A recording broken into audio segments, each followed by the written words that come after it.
Shalom. Bolehkah bisa salam dulu kiri kanannya? Belakang mungkin tadi ada yang agak sedikit telat, belum bersalaman, belum menyapa teman kiri kanannya. Katakan shalom, selamat pagi. Ibu bapak yang dikasihi Tuhan, kembali kita bertemu. Saudara-saudaraku, hari ini bagaimana Tuhan kembali mengumpulkan kita dari berbagai tempat beribadah bersama-sama. Bersyukur pada Tuhan, kurang lebih 6 hari saya ada di Medan. Ya, begitu saya tiba di rumah di Medan, saya terserang batuk yang luar biasa.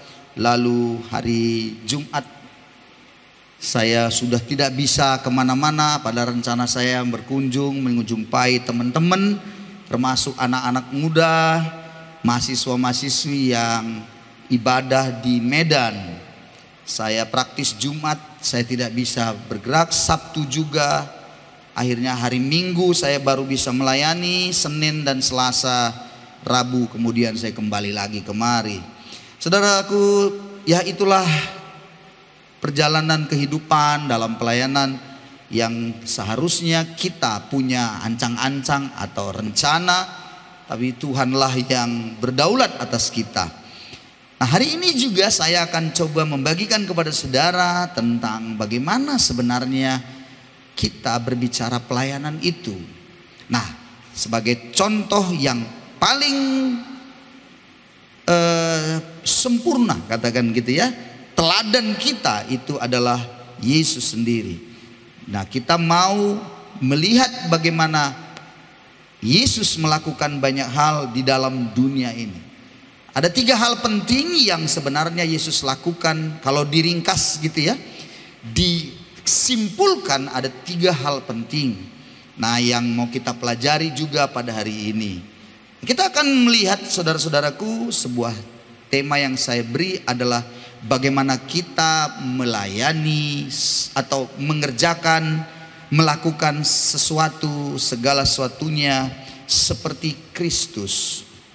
Kita lihat langsung saja, mari kita mau bersama-sama melihat kebenarannya dalam kitab Injil Matius pasal yang ke-20. Mari kita lihat Alkitab saudara, perhatikan baik-baik bacaannya saudara-saudara. Ya, Matius pasal 20 ayat 20 sampai 28. Matius 20 ayat 20 sampai 28. Demikian kita lihat ayatnya dan kita coba untuk membacanya saudara-saudara perlahan-lahan. Ayat yang genap saya baca, ayat yang ganjil saudara-saudaraku baca ya.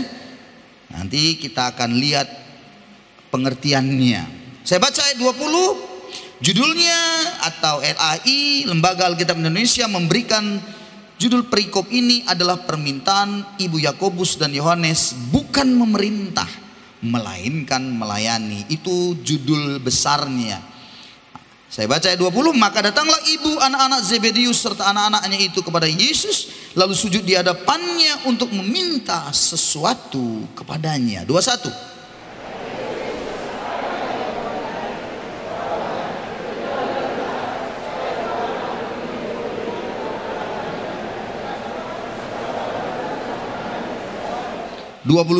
Tetapi Yesus menjawab, katanya, kamu tidak tahu apa yang kamu minta. Dapatkah kamu meminum cawan yang harus kuminum? Kata mereka kepadanya, kami dapat.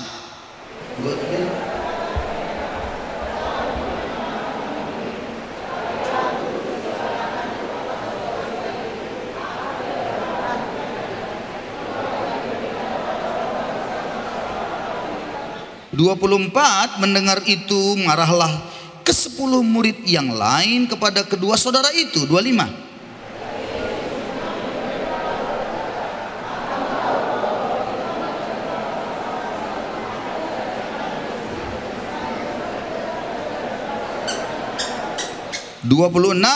Tidaklah demikian di antara kamu.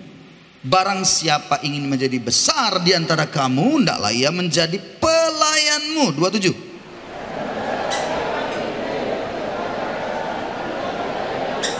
Sama-sama 28, 23 ya.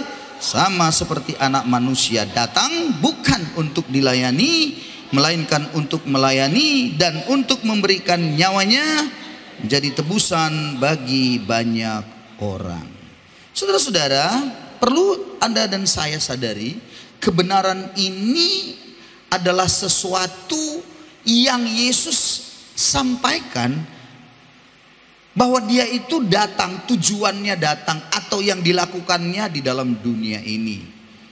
Namun yang menarik sekali, perbedaan sangat mencolok bahwa orang-orang di dalam dunia ini berpikir segala sesuatu dilakukan dengan sebuah tujuan yang sangat jauh berbeda dari Yesus sendiri. Sekali lagi, pada 2 minggu yang lalu saya sudah katakan bagaimana seringkali konsep kerajaan surga berbeda jauh atau bertolak belakang dengan konsep kerajaan dunia ini. Nah, dunia ini memang seringkali berpikir ataupun memiliki konsep cara melakukan segala sesuatu yang sudah masuk di dalam kumpulan ataupun pola pikir dosa. Sedangkan kerajaan surga yang berbicara tentang nilai kekudusan itu disampaikan berbeda sekali dengan pola dunia ini. Dan saudara-saudara, banyak itu bisa dilihat dari setiap perkataan-perkataan Yesus. Sebagai contoh misalnya, kalau orang itu ingin mendapatkan sesuatu, dia harus mengambil. Tapi Yesus bilang, enggak, lebih baik kau memberi daripada kau menerima. Terbalik. Pola dunia berkata, hemat pangkal kaya, maka berhematlah sehemat-hematnya, dan kalau boleh sepelit-pelitnya. Itu pola dunia ini. Surga bilang enggak, dengan ukuran kau memberi, dengan ukuran itu juga kau akan menerimanya. Barang siapa yang memberi, dia lebih berbahagia. Berarti memang untuk kita memperoleh sesuatu, ya memberi. Terbalik, kita selalu berpikir untuk menerima sesuatu atau mengambil. Tolak belakang sekali.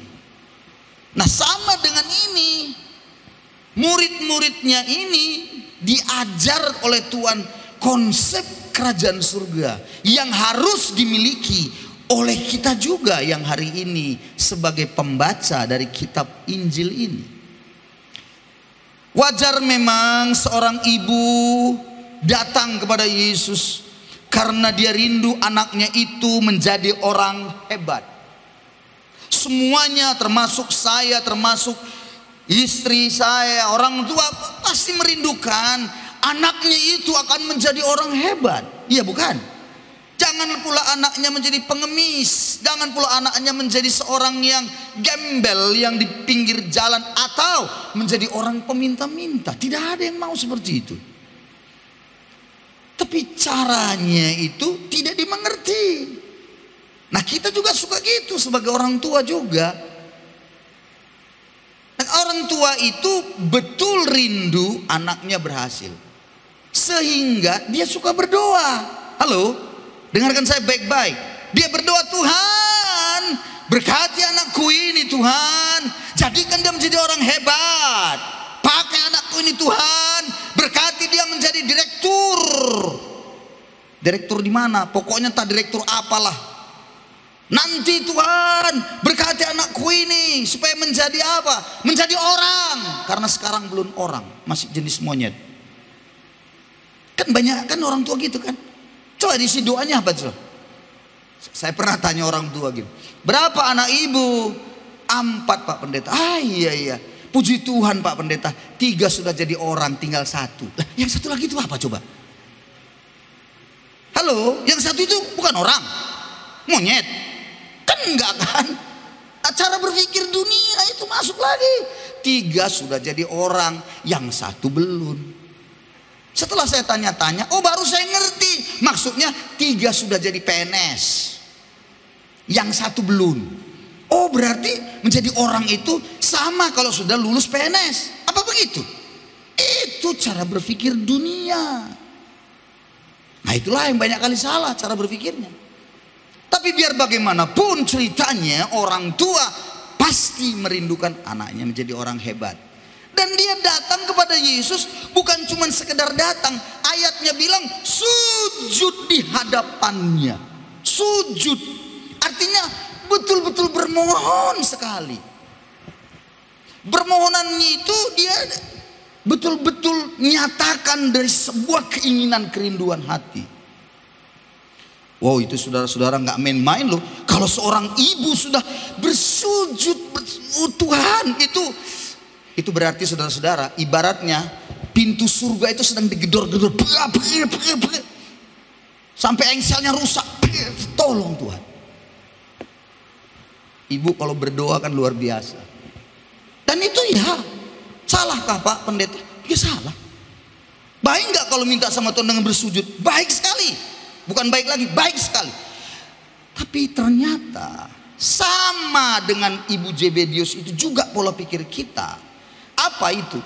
Meminta sesuatu tanpa sebuah dasar. Contoh, Anda rindu anak Anda ini, Tuhan berkati, Tuhan supaya jadi orang hebat. Dasarnya apa coba Anda menjadi orang hebat anak itu? Harusnya topiknya, Tuhan biarlah anakku ini menjadi rajin belajar. Itu topiknya yang harusnya. Tapi kita mau goalnya. Halo, goalnya itu anakku mau begini Tuhan. Kita lupa prosesnya. Halo, mau menjadi orang besar, jalani prosesnya. Maafkan saya, banyak orang tua tidak mempersiapkan anaknya dalam prosesnya. Dia rindu cuman anaknya menjadi orang hebat, tapi nggak ngajarin atau paling tidak mendoakan anaknya masuk dalam proses, mengikuti prosesnya Tuhan. Permintaannya kan bagus ini. Apa permintaannya? Buatlah perintah, berilah perintah. Oh itu hebat ya. Supaya nanti kedua anakku ini boleh duduk di kerajaanmu, satu di sebelah kanan, satu di sebelah kiri. Berarti ibaratnya ikut dalam kemuliaan Tuhan. Luar biasa bukan? Bagus bukan? Ya. Tapi ibu ini tidak mau belajar dalam proses itu. Apa prosesnya? Penderitaan. Makanya Yesus bilang, dapatkah kau meminum cawan yang harus kuminum? Itu artinya cawan penderitaan. Makanya anak-anak kalau mau menjadi orang hebat, ajarkan penderitaan, bukan ajarkan kesenangan. Kita enggak. Kita suka ngajarin apa? Senang. Kenapa? Karena kita berpikir, aku dulu sudah susah sama orang tuaku, makan tak makan aku dulu. Janganlah maunya anakku ini seperti itu. Benar apa tidak? Benar apa tidak? Jawab. Iya kan? Iya. Janganlah anakku seperti itu. Apapun dibilangnya, mak beli ini. Iya anakku ini. Mak beli ini, mak. Ini anakku. Mak gini, mak minta aku beli sepeda motor. Ini. Kenapa? Supaya jangan seperti aku dulu, jalan kaki berkilo-kilo, menderes karet. Ngerti maksud saya? Padahal gara-gara menderes karet berkilo-kilo itulah kita menjadi berhasil. Halo? Yang namanya sudah dikasih, semua tersedia, justru nggak berhasil.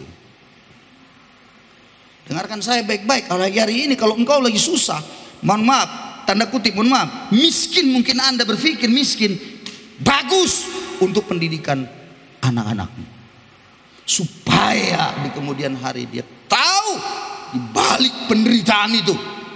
Ayat nyanyian tadi bilang, kau bersamaku, kau di dalamku, jadi bukti kebesaranmu.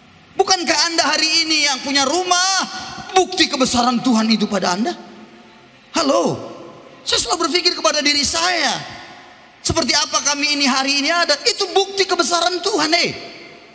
Tidak ada apa-apanya dulu datang ke Nyasin lalu punya seperti ini tempat ibadah, lalu beli tanah lagi, nggak tahu besok lusa beli lagi, samping lagi. Halo saudara-saudara, Bukankah itu bukti kebesaran Tuhan?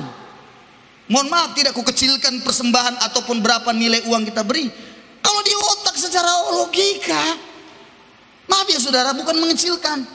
Bagaimana mungkin kita bisa bangun itu di belakang itu lagi, beli lagi tanah, beli lagi sana. Dari mana logikanya? Makanya jangan kadang-kadang tidak boleh pakai akal. Karena iman itu bukan tidak masuk akal, apa? Melampaui segala akal. Jadi dalam penderitaanmu Bapak Ibu Saudara-saudara, ajarlah anak-anakmu melampaui segala akal. Siapa di sini yang punya anak rindu anaknya itu nanti maunya, kalau dia hanya pedagang kecil-kecilan misalnya sekarang, dia rindu anaknya nanti pedagang beras, toke beras seluruh kota Gunung Sitoli. Nggak bisa masuk beras ke Gunung Sitoli kalau nggak melalui tanda tangan dia. Keren itu kan, satu tanda tangan sekian persen. Berapa ton kau kirimkan? 100 ton, 100 kali berapa? 1000 saja. Waduh, 100 ton, 100.000 kilo kali 1000. Berapa itu? Itu contoh kecilnya. Semua pasti mau. Tapi seringkali kita salah. Dengarkan permintaan orang tua. Orang tua semuanya termasuk saya, termasuk istri saya, semua ibu-ibu yang suka jago berdoa. Ubahlah doamu. Jangan doa takut dengan penderitaan. Bagus penderitaan. Amin saudara-saudaraku. Haleluya saudaraku. Yang masih punya anak kecil waktu berdoa, jangan doa Tuhan, anakku nanti jadi direktur PT dapur ngebul yang ada Tuhan. Rubah. Jangan doa untuk direktur PT dapur ngebul. Rubah, Tuhan siapkan anakku ini, tahan dia menderita Tuhan, kuat menghadapi badai. Nah, itu baru mantap. Ini enggak, kita maunya yang senang. Maunya semuanya nikmat, simsalabim jadi. Ibu yang namanya Ibu Zebedius, anak-anak dari Zebedius ini meminta itu, dan itu sebuah hal yang salah. Terus terang, doa bersujudnya itu nggak salah, permintaannya ini agak keliru begitu loh. Kemudian ketika dikatakan oleh mereka, kami dapat, artinya siap untuk menderita, good. Tapi masuk poin yang kedua, tentang di sebelah kiri kananku, itu bukan aku yang berhak memberikannya, kata Yesus ayat 23, tapi Bapakku yang akan menyediakan kepada orang-orang yang sudah dilihatnya betul-betul. Dalam kualifikasi, bahasa kerennya, dalam kualifikasi Tuhan. Tuhan menyediakan, bukan dalam kualifikasinya saya manusia. Di dalam semuanya itu, saudara-saudara, kita juga harus ingat bahwa untuk menjadi hebat, untuk menjadi besar, itu harus dalam penilaiannya Tuhan. Jangan kau merasa kau hebat, maksudnya, mengerti? Jangan kau merasa bahwa dirimu itu selalu luar biasa dengan kesombonganmu, maksud saya. Enggak.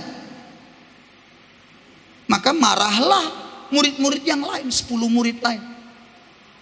Marah mereka. Tapi apakah Yesus marah? Bukan. Yesus sedang menjelaskan satu hal penting. Nah, itu kita mau belajar hari ini. Amin, saudara-saudara. Sudah bisa lihat urutan apanya ya? Kronologisnya, sudah ya? Halo, Aris mana ya? Masih hidupnya nih? Mana? Udah bisa lihat kronologisnya ya? Udah ya? Amin ya? Amin, amin. Harus pelan-pelan dilihat itu, kebenarannya ayatnya pelan-pelan dilihat. Dan kemudian Yesus berkata pula, dia panggil murid-muridnya. Dia tunjukkan perbedaan antara pola dunia dengan pola kerajaan surga untuk menjadi besar. Pola dunia, pemerintah-pemerintah, kau tahu bangsa-bangsa itu pemerintah memerintah rakyatnya dengan tangan besi. menjalankan kuasanya dengan keras. Artinya menaklukkan ini orang harus dengan apa? Dengan kuasa, otoriter. Kau mau taklukkan satu wilayah, bagian-bagian yang ada itu dengan kejam supaya tunduk. Jadi orang itu tunduk karena takutnya, sehingga mereka dengan takutnya belajar untuk taat pada otoritas di atasnya. Itu pola dunia. Bukankah hari-hari ini banyak di keluarga juga pola itu masuk? Supaya anakku tunduk sama aku, bagaimana caranya? Aku hajar, libas, pukuli supaya dia tunduk. Halo? Adakah di sini seperti itu? Bagaimana caranya menundukkan anak ini? Kalau dia nakal, caranya gimana? Ambil banting tilam, pukuli semuanya sampai geger otaknya, dan akhirnya dia tunduk betul. Tunduk tapi sinting karena udah bengkok otaknya. Sama juga dalam dunia kerja. Bagaimana menundukkan bawahan saya? Maka dia tunjukkan wibawanya dengan perintah-perintah. Buat begini, kalau enggak kau. Akhirnya semua tunduk semuanya. Bukankah begitu dalam dunia kerja? Itu pola dunia ini. Anda rupanya dalam kehidupan, ya, belajar menundukkan itu dengan sangat dengan otoriter, dengan kuasa yang begitu. Itu memang dilakukan pada saat Yesus berbicara ini. Sebenarnya dia sedang juga berbicara tentang bagaimana orang Romawi, karena waktu itu kekaisaran Romawi menundukkan Israel, sehingga semua takut kepada kekaisaran Romawi itu. Saudara-saudara, ngeri. Siapa di sini? Saya tanya dulu. Pasal jauh-jauh dulu. Orang tua. Siapa di sini yang punya anak? Kalau dia mau menundukkan anaknya dengan gayanya yang otoriter, pokoknya, ada nggak gitu orang tua? Jangan bilang tidak ada, bapakku dulu gitu. Tidak boleh ngomong. Tapi Pak, bilang, diam. Apa? Coba sekali. Diam dia, saudara. Tunduk, betul. Tidak ada ngomong, tidak ada. Bangun pagi kasih hormat kepada bapak di rumah. Hormat, gerak. Tunduk, saudara-saudara. Tapi apakah itu bisa menundukkan hatinya? Halo, Yesus sedang berkata bahwa yang harus ditundukkan itu bukan gayanya, tapi hatinya. Kalau hatinya sudah menundukkan, hatinya sudah tunduk, dia pasti akan menghormati. Dia akan keluar penundukan diri yang benar. Halo, ibu-ibu, siapa di sini yang sulit menundukkan diri sama suaminya? Gak usah ngomong, udah tahu nih, muka Anda udah tahu aku. Gak usah. Siapa di sini yang sulit kali menundukkan diri sama suaminya itu? Dan dia mencoba menundukkan diri. Dia coba untuk menundukkan suaminya dengan berbagai gaya. Ada gaya-gaya manipulasi. Ngerti maksudnya? Pura-pura nangis, menundukkan. Ada juga. Ada gaya-gaya yang lain. Apa itu? Ya, pura-pura marah, ngambek-ngambek. Kalau ngomong itu hemat bicara sama dengan hemat biaya. Halo, ya sudah belum, gitu aja. Menundukkan suaminya. Ada lagi yang coba menundukkan suaminya dengan cara apa? Oh, dia bilang, oh begitu kau ya, oke, aku pun bisa. Selingkuh kau, aku pun bisa. Cantik aku, 5 bisa ku dapat. Halo, Anda seperti orang gila. Gak bisa Anda menundukkan suami dengan cara seperti ini. Sehingga Anda seolah-olah bangga kalau ada suami orang 5. Engkau merusak rumah tangga orang. Tapi kau bangga biar tahu suami saya, siapa saya. Bodoh-bodoh. Coba menundukkan dengan cara-cara dunia, Anda pasti gagal. Sama juga suami mencoba menundukkan istrinya dengan apa? Suara besar. Istrinya kecil, akhirnya kalah dengan suara besar. Akhirnya istrinya pun tengkurap di bawah meja begitu. Dan dia bangga, dia bilang, aku perkasa, istriku bisa kutundukkan. Haleluya. Di bawah meja dia sekarang. Halo, bodoh-bodoh kau suami, bodoh-bodoh. Nggak ada begitu konsepnya. Konsep menundukkan itu bukan dengan cara kuasa begitu. Yesus mengajarkan sesuatu yang berbeda. Yesus mengajarkan cara yang berbeda. Konsep kerajaan surga yang sangat bertolak belakang dengan konsep dunia. Apa itu? Mari kita lihat ayat ini. Coba perhatikan ayat 26. Perhatikan baik-baik saudara-saudara. Tidaklah demikian di antara kamu. Tidaklah demikian artinya bukan kayak gitu maksud Tuhan. Barang siapa, lihat baik-baik, ingin menjadi besar di antara kamu, gimana? Hendaklah ia menjadi pelayanmu. Dan barang siapa ingin menjadi terkemuka di antara kamu, hendaklah ia menjadi hambamu. Rupa-rupanya menundukkan itu dan kita menjadi besar, caranya jadilah Anda pelayan, jadilah Anda hamba. Halo saudara-saudara, kalau Anda ingin menundukkan suami Anda, ibu, jadilah kau menjadi pelayan di rumahmu. Layanilah suamimu dengan baik. Elus-eluslah kepalanya supaya jinak. Ngerti maksudnya saudara-saudara? Kalau itu pun udah gak ngerti lagi, aku pun udah gak tahu lagi mengartikannya bagaimana lagi bahasa yang lain. Cara kau memanggilnya juga harus tenang. Jangan kau pleset-plesetkan. Papi, papi, maksudnya apa? Palang pintu gitu saudara-saudaraku. Mengeri, manggil suaminya pun papi tapi palang pintu.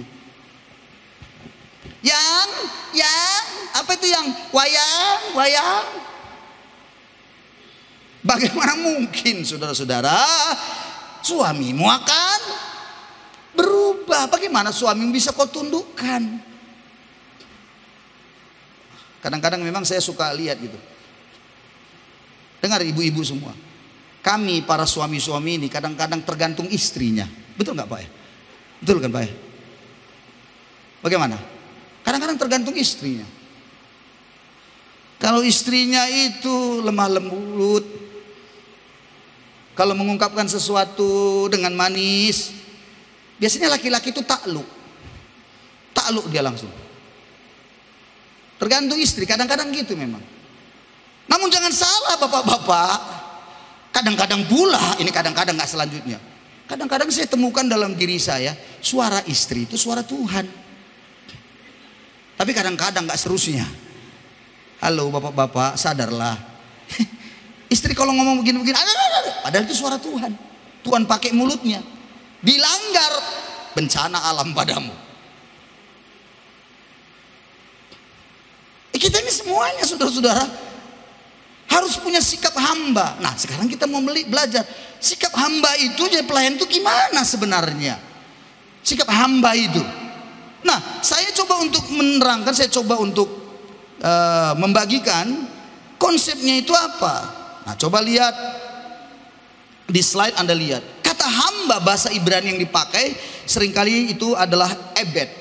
Bahasa Yunani yang dipakai doulos. Doulos itu seperti keset kaki begitu. Doulos, keset kaki itu. Semua sampah ada pada keset kaki itu. Doulos dia. Ya jadi doulos itu atau ebed dalam bahasa Ibrani itu arti sesungguhnya bersandar penuh atau ketergantungan penuh pada tuannya. Jadi hamba itu sekali lagi ketergantungannya bukan pada dirinya, tapi ketergantungannya pada tuannya. Tuannya siapa? Jadi orang yang namanya pelayan, orang yang namanya hamba, nggak ada lagi hak atas dirinya. Itu zaman dahulu begitu. Kalau ada budak, hamba di dalam rumah, nggak ada haknya untuk dirinya, nggak bisa. Hidupnya bukan untuk dirinya lagi, tapi hidupnya milik tuannya. Dalam Kamus Besar Bahasa Indonesia, KBBI ya, dalam Kamus Besar Bahasa Indonesia, hamba artinya budak atau abdi, budak belian. Jadi nggak ada lagi haknya. Hidupnya ini pokoknya tuannya, tergantung tuannya. Mau ditarik kemana saja, mau disuruh kemana saja, ya dia ikut saja. Makanya arti hamba Tuhan, arti pelayan Tuhan, berarti nggak ada lagi haknya atas dirinya. Jangan suka kali bangga kita, oh saya ini apa? Hamba Tuhan. Saya apa? Pelayan Tuhan. Kau ngerti nggak konsep arti pelayan itu? Pelayan itu bukan jabatan, katakan amin. Hamba itu bukan berbicara jabatan yang mau dikejar dalam gereja, bukan.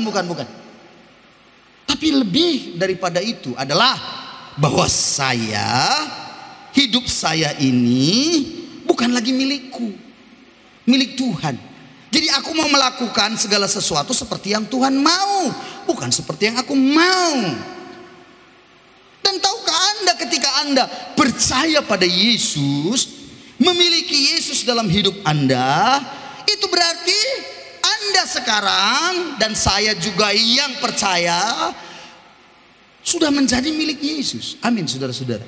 Dulu kita hamba dosa, di sebelah sini hamba dosa, lalu Yesus mati di kayu salib, menyelesaikan dosa kita, ditebusnya kita, dikeluarkan, ditebus karena kita tadi sudah ada di dalam kungkungan iblis. Dikeluarkan Tuhan, masuk kepada sebuah terangnya, di dalam kerajaan terangnya. Maka siapa yang menebus Anda, itulah yang menjadi Tuhan Anda. Contoh, Anda punya ini anting-anting yang 5 kilo itu, yang 5 kilo ada di pajak gadai. Siapa yang menebus 5 kilo emas Anda itu, itulah yang menjadi pemiliknya. Benar apa tidak? Sama, Anda di dalam dosa, lumpur dosa bermain di dalamnya, Anda sedang menuju kepada neraka. Milik siapa Anda? Milik setan. Tapi begitu ditebusnya dengan darahnya yang mahal, keluar dari situ, dan akhirnya sekarang kita bebas, kita menjadi milik orang yang menebus kita. Siapa yang menebus kita? Yesus yang menebus saya. Maka oleh karena itu saya menjadi apa? Hambanya Kristus. Bukan lagi hamba dosa, bukan lagi hamba iblis. Dan seluruh hidup saya menjadi miliknya Kristus karena Dia yang menebus saya. Dengan demikian, hidup yang saya jalani harus saya mulai ubah dari hidup yang menuju behusoma ke sana, putar aluan dan mulai hidup menuju kepada Kristus. Itulah pelayan. Kata hambanya, saya lanjutkan. Di dalam kata hamba itu tadi, itu berbicara, poin selanjutnya adalah kualitas kerendahan hati. Pelayan, hamba itu kualitas. Apa yang dimaksud kerendahan hati? Hamba itu apa? Kalau kita lihat di dalam rumah saja, kalau ada asisten rumah tangga, pembantu misalnya begitu, apa yang jadi sebenarnya? Dia harus mendahulukan kebutuhan kepentingan tuannya daripada kebutuhan kepentingannya sendiri. Jadi kalau kita bicara saya menjadi seorang pelayan, hidup saya ini untuk melayani, dengarkan saya, itu artinya Anda harus mendahulukan kebutuhan kepentingan orang lain daripada kepentinganmu sendiri. Hal yang kecil saja, hal yang kecil saja. Contoh di dalam gereja, sulit sekali Anda dan saya seringkali melakukan hal-hal yang kecil. Apa misalnya? Penerima tamu misalnya. Anda mungkin anggap apa? Saya penerima tamu, udah dijadwal, sudah diberitahu. Nggak apa-apa, sudah adanya pengganti nanti. Siapa? Udah ada nanti Ina Siti. Halo, Anda bilang Anda pelayan, tapi Anda tidak mengerjakan pekerjaan yang terlalu kecil itu. Maaf saudara, Anda jangan bilang Anda hambanya Tuhan. Karena hamba itu mendahulukan kebutuhan kepentingan orang lain daripada kepentingannya. Makanya saya selalu bilang, apa itu arti melayani? Melayani selalu saya katakan hidup untuk orang lain, bukan hidup untuk diri sendiri. Begitu kita terima Yesus, ya kan? Hidup kita bukan untuk diri kita sendiri lagi. Hidup kita untuk Kristus. Jadi kita menjadi pelayannya Kristus. Dan menjadi hamba, selanjutnya lagi kita percepat saja, waktu kita sangat terbatas. Bukan terbatas dalam lingkup keagamaan saja. Jangan selalu ukuran kita bilang, oh hamba Tuhan, oh berarti itu selalu berdiri di atas mimbar ini saja bicara keagamaan. Bukan ngurusin penerima tamu, penari, nyusun kursi apa. Bukan itu saja. Tapi diwujudkanlah itu dalam kehidupan sehari-hari. Tetangga Anda, jangan engkau pikirkan dirimu sendiri, tetanggamu coba pikirkan. Itu maksudnya, jadi hamba Anda, jadi pelayan. Jangan cuma mikirkan keuntungan dirimu, keuntungan dari pelayan, keuntungan temanmu, keuntungan daripada tetanggamu. Itu juga harus pikirkan. Makanya saudara-saudara, seringkali tidak sinkron antara dia berbicara pelayan Tuhan dengan apa yang dilakukannya di dalam kehidupan sehari-hari. Contoh dengan tetangganya pun berkelahi terus. Hanya masalah apa? Hanya masalah ada kotoran anjing di situ udah berantem. Kotoran anjingnya, apalah kotoran anjing. Lalu mulai tuduh anjingmu itu tadi semalam menggonggong dari sini, makanya kotorannya ngapain kau sini anjing. Tiba-tiba ada kotoran kucing di tetangga saya. Tetangganya bilang, ini kucingmu semalam melompat di kesini. Hanya gara-gara kotoran kucing pun bisa berkelahi. Memangnya kenapa rupanya kalau engkau sendiri ya udah bersihkan, kenapa rupanya?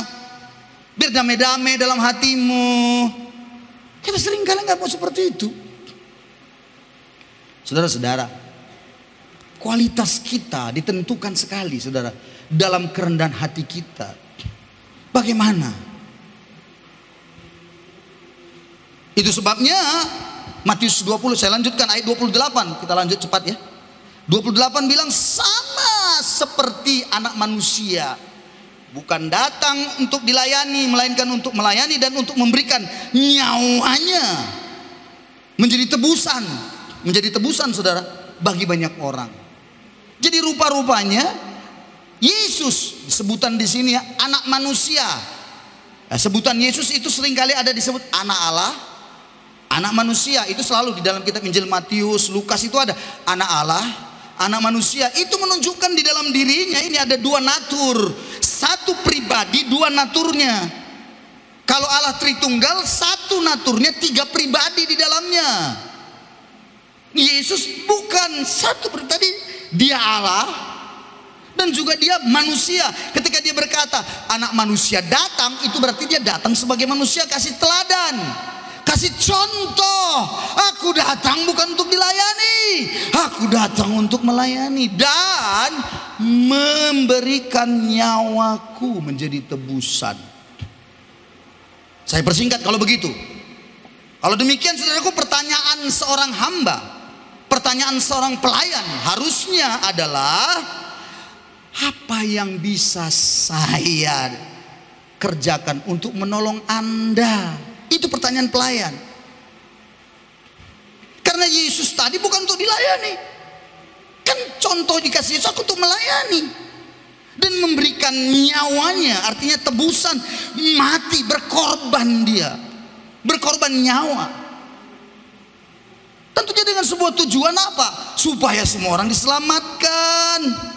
Nah, kita juga kalau di dalam gereja, Bapak Ibu, tolong kita pikirkan, apa yang bisa saya kerjakan untuk bisa menolong Pak Pendeta, menolong orang-orang di gereja, apa yang bisa saya bantu?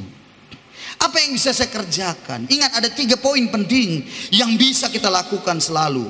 1, doa. 2, dana. 3, itu daya.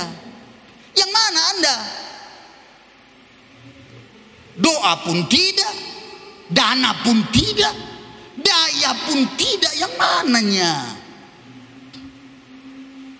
Kalau kita jadi mental pelayan, mental hamba, kita akan berpikir, apa yang bisa saya tolong agar gereja ini bisa lebih luar biasa?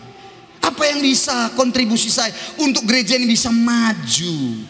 Itulah pelayan, itulah hamba, saudara-saudaraku.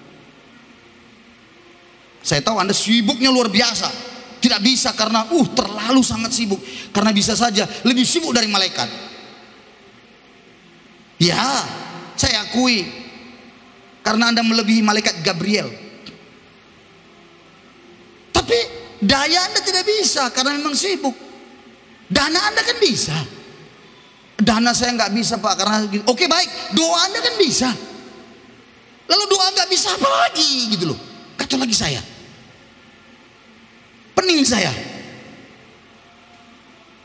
Diam-diam tanpa diketahui orang, Anda bisa berdoa banyak untuk saya. Itu pelayan. Bisa berdoa banyak untuk ibadah hari Minggu. Siapa yang pun yang melayani Tuhan. Setiap hari Anda berdoa untuk gereja ini, Tuhan berkati kami semua. Setiap hari Minggu kalau kami doa Tuhan, kami ibadah, berkati ibadah kami Tuhan. Nah itu. Jadi datang bukan dengan cara sebagai seorang apa? Dilayani. Duduk, pokoknya saya datangnya, layani saya. Khotbah harus bagus. Kalau tidak bagus berarti pendetanya bukan itu, bukan Pak Bangun pasti itu. Tak dari mana, itu dari negeri mana itu, gak jelas. Halo, Anda datang bukan untuk menghakimi, amin saudara-saudara. Anda datang itu bukan dengan gaya Anda yang selalu tim penilai yang budiman. Bukan. Anda datang itu untuk melihat karya Tuhan yang ajaib dalam setiap ibadah Anda. Anda disegarkan, Anda dijamat Tuhan. Baik melalui pujian penyembahan, lagu kita dinaikkan sehingga Tuhan menyatakan kuasanya. Dia hadir di atas pujian umatnya. Lewat firman Tuhan Anda dibangun kembali. Pulang Anda disegarkan dan bersemangat lagi. Itu harus Anda doakan. Dan selanjutnya lagi pertanyaan para pelayan adalah, apa yang saya dapat lakukan agar Anda berhasil dan menjadi orang besar? Sama, saya ambil contoh sama seperti anak kita. Tentunya kita akan melayani sebagai pelayan bagi keluarga. Tentunya kita akan berpikir, apa yang bisa saya lakukan agar anak saya ini menjadi orang hebat. Itu mental hamba, itu mental betul-betul pelayan. Karena banyak bapak-bapak, dia bilang apa? Capek kali aku ini sudah dari kantor begitu banyak, pusing kepalaku. Jangan lagi ganggu-ganggu aku dengan semua banyak tugas-tugas. Halo, Anda bos atau hamba? Hah? Kalau Anda bos, Anda akan lihat bagaimana anak Anda nantinya. Harusnya Anda bilang, apa yang harus kulakukan buat anakku ini menjadi orang besar di kemudian hari? Bagaimana caranya? Apa yang harus kulakukan supaya anakku ini menjadi orang hebat? Semalam dalam pertemuan keluarga, menarik sekali. Videonya kami tidak tonton semalam, karena kami yang jumlah yang hadir hanya 4 keluarga, biasanya 10 keluarga. Jadi saya bilang gak usah lagi nonton film, udah terlambat kita ini, video gak usah. Dan kami mulai diskusi, karena topiknya adalah papa mama kerja dari parenting project CBN itu. Wow, semua bercerita. Saya sendiri diberkati dengan cerita-cerita. Bapak Mama Johan, Ama Ina Kaleb bercerita bagaimana, Ama Ernest bercerita, Ama Ina Karen bercerita, Pak Julius bercerita, Ina Gavril bercerita. Waktu saya dengerin semuanya itu, membuat saya bilang, pulang saya bilang luar biasa ya. Kalau orang yang tahu sadar bahwa dia ini adalah seorang pelayan yang sesungguhnya, dia akan urus keluarganya, dia akan urus anak-anaknya dengan benar. Bukan malah mengabaikan, dibilang aku udah capek, banyak urusanku di luar. Jangan lagi ganggu-ganggu aku, pusing aku. Biar aku duduk dulu dan tenang, bermain HP, ketawa-ketawa, supaya stresku hilang. Halo, Anda itu mau jadi hamba atau pelayan? Kalau iya, dengar dengan baik, seperti Yesus katakan, minumlah cawan yang kuminum. Ya harus menderita memang. Makanya Yesus bilang berkorban. Dia mengorbankan nyawanya supaya orang diselamatkan. Anda harus mengorbankan diri Anda, mengorbankan waktu Anda untuk anak-anak menjadi orang hebat. Generasi kita harus lebih hebat dari kita, ibu bapak. Kemarin kami sepakat semua anak-anak harus disiapkan. Ama Ina Kalib bilang yes. Ina Kalib bilang iya aku ini begini. Ama Kalib bilang aku belum mengerti. Semuanya masih belum sempurna. Tapi kita mau belajar. Kesimpulan penting, kita harus belajar. Kemarin Bapak Johan langsung bilang, saya berkata jujur. Saya minta sebenarnya dia kasih kesaksian, tapi hari ini anak dari saudaranya lagi dibaptis di gereja lain, dia sudah permisi, kami ke sana dulu ya Pak. Nggak enak sama orang tua. Saya bilang, iya silakan. Jadi saudara-saudara apa? Belajar, buka hatimu, buka dirimu untuk belajar. Lihat tontonan itu, video yang sederhana, hanya 5-10 menit, nggak sampai pun 10 menit, 7 menit paling. Tapi dari situ ngerti, iya. Kadang-kadang kita merasa bahwa kita sudah hebat mengurus anak. Padahal maaf, bersalahan. Itu kesimpulan semalam. Kita pikir kita sudah hebat, kenapa? Karena dapat pelajaran dari orang tua. Dan maafkan saya, ada banyak suami bersembunyi di balik kegagalan masa lalu. Begini memang bapakku mengajar aku. Jadi bagaimana lagi? Ya lalu bagaimana lagi? Masa aku nggak mau berubah-berubah? Emangnya begitu-begitu terus? Jangan jadi bodoh. Belajarlah. Itu masa lalu dari bapakmu. Kau bagaimana? Rubahlah.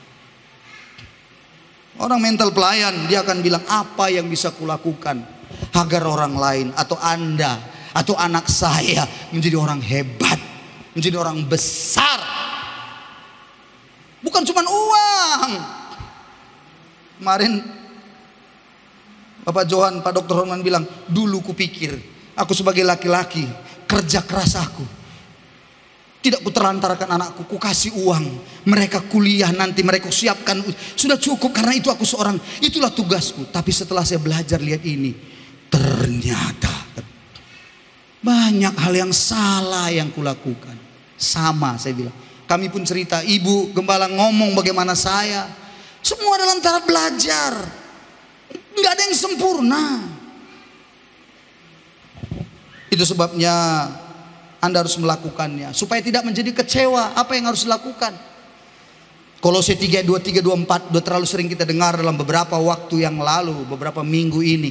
Apapun yang kau perbuat, perbuatlah itu seperti untuk Tuhan, bukan untuk manusia, dan kau akan mendapat upahmu dari Tuhan. Jangan lihat hari ini hasilnya upahnya, lihat Tuhan akan berikan. Kalau kau melayani di gereja ini dengan apa yang bisa kau ngepel, cuci ini, apa semua. Halo, jangan kau lihat upahmu hari ini. Upahmu ada, apa itu? Anakmu berhasil dibuat Tuhan, bukankah itu upah? Sehat kau tidak pernah masuk rumah sakit, bukankah itu upah?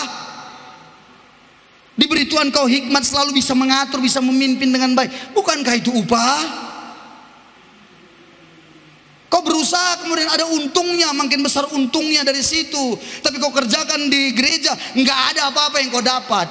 Pujian pun tak ada, air aqua pun mungkin tak ada. Bayangkan, tapi kau jual bawang merah, bawang putih, kau untungnya besar, bukankah itu upah? Come on, jangan berpikir selalu terlalu sempit. Menjadi pelayan, menjadi hamba, itu adalah menjadi bagian kita, karena kita sudah ditebus dengan darahnya yang mahal. Saya akhiri kalau begitu saudara-saudaraku. Dengan demikian ada 3 hal yang dilakukan Yesus dari apa yang kita pelajari waktu dia ada di dalam dunia ini. Kesimpulannya, yang pertama, dia bekerja. Work. Dia kerja keras. Dimulai dari mana? Waktu dia ada dalam rumah orang tuanya Yusuf dan Maria. Dia menjadi seorang anak yang mempersiapkan segala sesuatunya. Kerja. Ingat, apa pekerjaan Yesus sebelum dia meninggalkan semuanya menjadi seorang rabi yang akan memuridkan banyak orang? Alkitab berkata dia adalah seorang anak tukang kayu, sehingga dia menjadi seorang tukang kayu. Membuat meja, membuat lemari, apa itu dikerjakannya. Ada sebuah ayat lagi menarik dalam Yohanes 5. Ya, nggak ada di slide, Anda bisa lihat sendiri. Suatu kali begini, ada orang yang lumpuh. Lalu kemudian dia tidur di situ sudah berbaring, tapi Yesus bilang apa? Angkat tilammu, pulanglah. Hari itu hari Sabat. Dan kemudian yang terjadi, marahlah orang Yahudi karena Yesus bekerja menyembuhkan orang pada hari Sabat. Ngomel-ngomel lah orang itu semua, marah-marah. Tapi kata Yesus apa? Yohanes pasal 5, saya coba lihat. Bapakku bekerja sampai sekarang, ayat 17. Yesus berkata kepada orang Yahudi itu, Bapakku bekerja sampai sekarang, maka aku pun bekerja juga. Orang lumpuh tadi yang menunggu air terguncang di kolam Bethesda, mau masuk nggak bisa-bisa. Sudah 38 tahun, bayangin 38 tahun. Lumpuhnya di situ berbaring. Dan Yesus bertanya, maukah kau sembuh? Lalu dia bilang apa? Nggak ada yang mengangkat aku masuk ke kolam itu. Karena kalau kolam itu berguncang, itu artinya malaikat datang. Setiap yang pertama masuk pasti sembuh, apapun penyakitnya. Tapi dia nggak bisa, karena lumpuh, bagaimana mau masuk? Dan Yesus bilang, angkat, bangun, angkat tilammu, pulang, jalan. Sembuhlah orang itu, diangkat tilamnya, pulang. Marah-marah lah orang Yahudi, kau itu kurang ajar, ini hari Sabat, kenapa kau melakukan pekerjaan pada hari Sabat? Nah, Yesus berkata apa? Bapakku bekerja sampai sekarang, ayat 17. Dan oleh karena itu aku pun bekerja juga. Yang Yesus lakukan dalam dunia, bekerja. Itu sebabnya dengar baik semua kita, bicara kita hari ini mau sukses, mau berhasil, nggak ada itu kalau nggak kerja keras. Betul apa tidak? Harus kerja, sungguh-sungguh bekerja, jangan main-main kalau kerja. Sebagai seorang pelayan Tuhan dalam gereja harus apa? Sungguh-sungguh melayani, jangan main-main. Pikirkan dengan baik pelayanan. Komsel, pikirkan dengan baik komselmu. Bekerja. Dan yang kedua yang dilakukan Yesus, kalau kita lihat kebenaran tadi adalah dia datang bukan untuk dilayani, tapi dia datang untuk melayani. Poin yang kedua yang Yesus lakukan ketika di dunia ini, yang kita bisa contoh dan tiru dengan pasti adalah service, melayani. Dan yang terakhir adalah sacrifice, mengorbankan dirinya. Jadi bapak-bapak semuanya kita, kalau kita mau bilang saya mau melakukan seperti yang Yesus lakukan, kerjalah engkau sungguh, melayanilah engkau sungguh-sungguh, dan berkorbanlah dari hatimu yang sungguh-sungguh. Menderita engkau, iya, cawan itu harus diminum. Penderitaan, iya. Kau sudah pulang capek dari kantor, lalu kemudian sampai di rumah lagi dituntut lagi, anak lagi begini rewel. Iya, sama. Kadang-kadang nggak bisa dipungkiri, berteriak rasanya hati ini, ego muncul, gitu, rasanya marah. Sama saya juga dulu gitu, apalagi waktu lahir si kembar kami. Mau tidur terganggu terus. Kadang-kadang mereka itu satu nangis, begitu diam yang satu lagi langsung ikut kontribusi, nangis lagi dia, namanya kembar. Disuruh ambil dulu itu pak, kata istri. Dia bilang, ambil dulu itu anakmu gini. Saya ambil, entah apa yang ku ambil. Sampai marah, apa yang ku ambil ini? Popo dibilang kau ambil apa ini? Tuhan tolong, balik lagi. Terganggu, ya iya terganggu lah. Tapi kalau kita sadar, kita punya anak, generasi yang bintang kemudian hari, kita akan berkorban apapun ceritanya. Kalau kita rindu gereja ini maju, kita rindu gereja ini akan bertambah jumlah bilangannya, jangan andalkan pendetanya. Kita harus bekerja sebagai sebuah tim bersama-sama, melayani banyak jiwa. Kita akan lihat hasilnya bersama-sama. Persiapkan diri Anda untuk jadi pelayan. Amin saudaraku. Persiapkan diri Anda untuk menjadi hamba. Ingat, hamba tidak ada haknya lagi memang. Kalau menjadi hamba Tuhan tidak ada lagi haknya untuk dirinya. Haknya itu hanya di dalam Tuhan. Kerjakanlah segala sesuatunya dengan sungguh. Upah dari Dia menanti Anda. Bukan upah dari saya, bukan upah dari gereja ini, bukan upah dari dunia ini, tapi upah dari Tuhan berikannya pada saudara. Mari kita beri tepuk tangan pada Yesus kita yang luar biasa. Amin. Mari kita datang kepada Tuhan. Kita tundukkan kepala, kita bernyanyi.